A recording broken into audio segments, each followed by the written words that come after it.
புதுச்சேரி காவல்துறை சார்பில் தொடங்கப்பட்டுள்ள மக்கள் மன்றம் பொதுமக்களுக்கும் போலீசாருக்கும் உள்ள இணைப்பை வலுப்படுத்தும் என்று துணைநிலை ஆளுநர் கைலாஷ்நாதன் தெரிவித்துள்ளார்.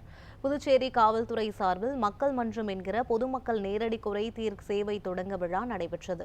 இதில் சிறுமிகள் பாலியல் துன்புறுத்தல் தொடர்பாக எளிதில் புகார் அளிக்கும் வகையில் பள்ளிகளில் வைப்பதற்கு புகார் பெட்டி வழங்குதல், ISO தர சான்றிதழ் பெற்ற காவல் நிலையங்களை சிறப்பித்தல், சிறந்த காவலர்களை கௌரவித்தல், புதுச்சேரி காவல்துறைக்கான பாடல் வெளியீடு ஆகிய நிகழ்ச்சிகள் கதிர்காமம் இந்திரா காந்தி அரசு மருத்துவக் கல்லூரியில் நடைபெற்றது. இதற்கு முதலமைச்சர் ரங்கசாமி தலைமை தாங்க துணைநிலை ஆளுநர் கைலாஷ்நாதன் சிறப்பு விருந்தினராக கலந்து கொண்டு மக்கள் மன்றத்தை தொடங்கி வைத்தார். அப்போது பேசிய அவர், குழந்தைகளின் புகார்களுக்கு முறையாக தீர்வு காணும் சூழ்நிலையை ஏற்படுத்த வேண்டும் என்று தெரிவித்தார்.